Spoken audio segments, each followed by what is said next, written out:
The phone rang, displaying an unfamiliar number. Who could be calling? Hello? Hello. This is James, your son. A voice came through.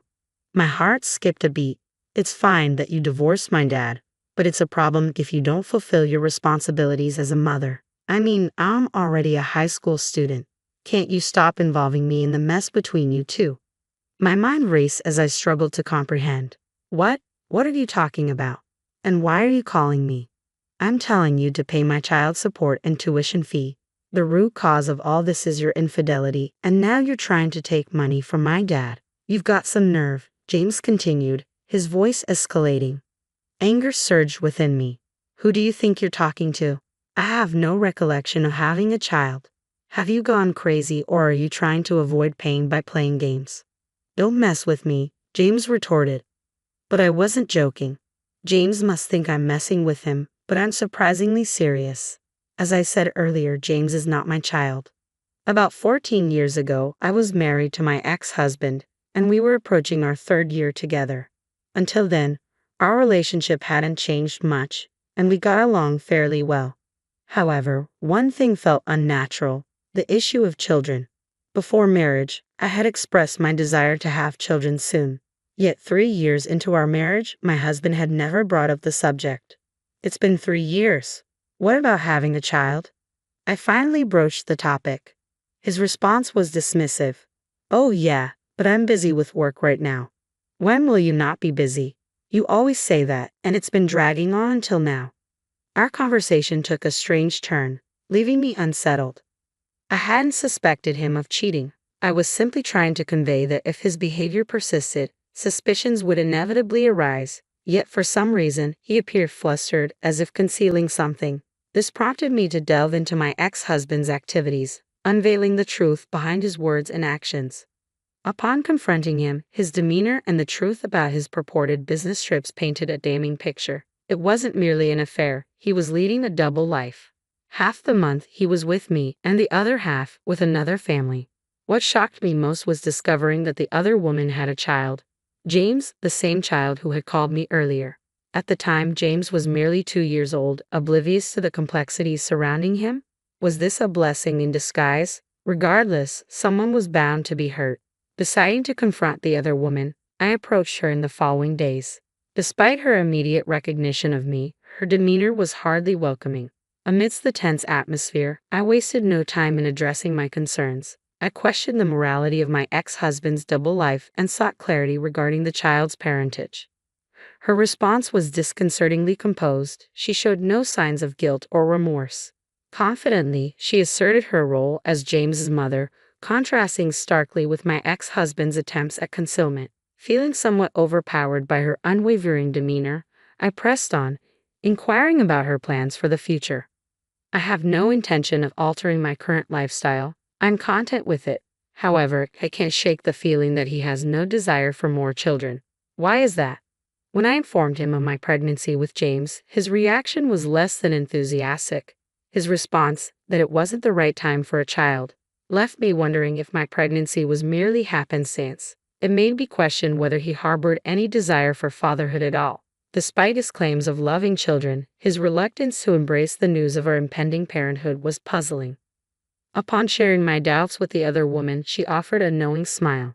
Isn't it curious? You who desired children, conceived, while I who lacked such desire, did not. Can we truly say he loves children? I wanted to refute her claims, but doubt crept in. Was his declaration of love for children sincere, or merely a facade to charm me? I couldn't be certain. The woman's words lingered in my mind, casting doubt on my convictions. It seemed my ex-husband was now contemplating the prospect of children, a notion he hadn't entertained before. As I pondered her assertions, her unwavering confidence left me feeling despondent. Days later, I took decisive action, filing for divorce and expressing my intention to seek a fair division of assets. He probably learned about me from the other woman. My husband accepted everything without questioning, even our divorce and my claims. In the end, I pondered why he had married me. That remained my sole curiosity until the very end. On the day I packed my belongings and left our home, I finally asked him the burning question: why did he marry me? I'm not sure, I don't really understand it myself, he admitted. I pressed further, wondering why we had tied the knot in the first place. You're right. We shouldn't have married at all, he confessed. We made a mistake. But Susan, you know I married you because I loved you. We just made the wrong choice. Let's strive for a better life from now on. Thank you for everything. With a heavy heart, I responded, thank you too. I'll pray not to choose someone like you in the next life. And so we parted ways. I embraced my newfound single status, seeking a fresh start. I changed jobs and relocated to another state, approaching everything with a renewed perspective. It was a challenging but ultimately enriching experience. Occasionally, I received administrative messages from my ex-husband, but we never shared details of our lives. He had his path, and I had mine. However, after a decade of silence, I received an unexpected call from James. I pondered the reason behind James's call, but never anticipated his demand for child support and school fees. James, the product of an affair between my ex-husband and another woman, had no legal claim on me. Despite my attempts to explain this, he refused to listen. Shouldn't you feel ashamed as a mother? He accused, hurling hurtful words my way. Though his words grated on my nerves, I refrained from displaying anger, knowing it would only hinder communication. After a few moments, I seized the opportunity to speak. Firstly, how did you even get my number? I questioned. Obviously from your dad. Our family has been facing financial hardships, leading to struggles with school fees and Sarge. Dad blamed you entirely, painting me as the villain. But that's not the truth. His revelation struck a chord, explaining his anger. Yet it infuriated me to realize my ex-husband had deceived James, manipulating him against me. Dealing with this post-divorce ordeal was tiresome, but I couldn't ignore James's plight. Despite being a stranger to me, his innocence demanded compassion. Since then, I've remarried and have a child with my current husband. As a parent myself, I couldn't turn a blind eye to James' predicament. Feeling a sense of responsibility towards him, I resolved to begin by revealing the truth. At 16, James was old enough for an adult conversation. James, everything I'm about to tell you is the truth, I began. If you need proof, I can provide a DNA test. Will you listen? He nodded. I explained to James that we weren't parent and child and that I had divorced his father over a decade ago. Initially skeptical, James's demeanor shifted as I unveiled the facts. If what you're saying is true, then why did Dad make me call you? He questioned. James went on to reveal that he contributed financially by working part-time, with his father managing his earnings. Despite the family's financial struggles, James remained understanding and cooperative. But haven't you ever wondered why they can't pay for your school fees? I asked. James admitted to suspicions regarding his father's handling of finances, prompting me to consider investigating further. With James's consent and a promise to keep our conversation confidential, I embarked on a 3-week investigation into my ex-husband's affairs. And keep the contents of our call today a secret from your dad, okay? I requested. With his assurance, I commenced my inquiry into my ex-husband's actions. I enlisted the help of a private investigator and anxiously awaited the findings. Some might deem my actions excessive, but my sole motivation was James's well-being. I cared little for judgments labeling me as overly invested in someone else's affairs. When a child's welfare hangs in the balance, indifference is not an option. Amidst my determination to uncover the truth, my disdain towards my ex-husband simmered. His deceit towards his son fueled my anger, intensifying with each passing day of the investigation. After 3 weeks of anticipation, the investigator's report arrived, delivering a blow that left me reeling. Anger coursed through me as I learned the extent of my ex-husband's deception. Contrary to James's belief, my ex-husband wasn't a full-time employee but a temporary worker, recently laid off and now frequenting the unemployment office and casinos. His appearances in business attire masked his desperate job hunt, a far cry from the stable image he projected to his son. Worse still, my ex-husband shamelessly extorted money from James under the guise of remorse, only to squander it on frivolous pursuits. James's generosity, born from compassion, inadvertently funded his father's reckless habits. This revelation fueled my indignation. Such exploitation of a child's trust was unforgivable.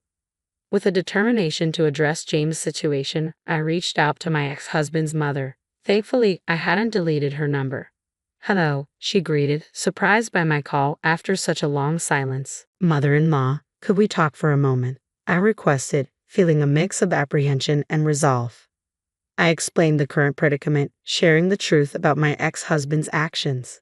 Despite our limited interaction during my marriage and subsequent divorce, I knew that my ex-husband's mother and her sister harbored no fondness for him. To my relief, she remained composed, seemingly understanding of my intentions. I understand now. Thank you for telling me, she responded, her tone tinged with disappointment. As I recounted the details, I sensed her anger simmering on the other end of the line. It all makes sense now, she remarked, her voice heavy with realization. I hadn't been informed about James's birth because he was a product of his affair. He brought James around a few times, but you had just given birth and didn't want visitors, so he instructed us not to contact you. Moved by her empathy, I expressed my gratitude. I'm happy now because James shows his face every once in a while. He might be born out of infidelity, but that's not his fault. I plan to stand by him from now on. You're such a wonderful grandmother, she concluded warmly. With her support, I felt a glimmer of hope for James's future.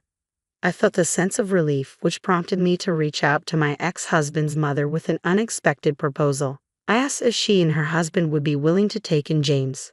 Of course, she agreed readily. He's been working so hard at his part-time jobs, but his father squanders his earnings on slot machines. It seems I'll need to have a serious talk with him. We shared a chuckle, acknowledging James' admirable but misplaced efforts to support his father. My mother-in-law expressed her desire for James to live a carefree life with us. With her determination to raise James, his situation seemed to be on the path to resolution. However, there was still the matter of confronting my ex-husband. Arranging the meeting, I met him at a coffee shop, noting his disheveled appearance compared to before. I didn't expect to hear from you, he remarked casually, unaware of the bombshell awaiting him. As he spoke of his financial struggles and deception, I seethed with anger. But before I could confront him, my mother-in-law, her sister, and James approached our table, having overheard his confession. They didn't hold back, condemning his actions and character. My ex-husband, caught off guard, could only stammer in response. Witnessing his true nature exposed, my ex-husband faced the consequences. Under my in-laws' guidance, he was put to manual labor, his earnings deducted as child support for James' expenses. Meanwhile, James found solace with my in-laws, distancing himself from his father's toxicity. He embraced his grandparents' kindness, embodying the innocence of youth. Reflecting on my actions, I pondered their righteousness. Yet seeing James' improved circumstances, I harbored hope for his happiness. As my mother-in-law once said, there are no sins in a child.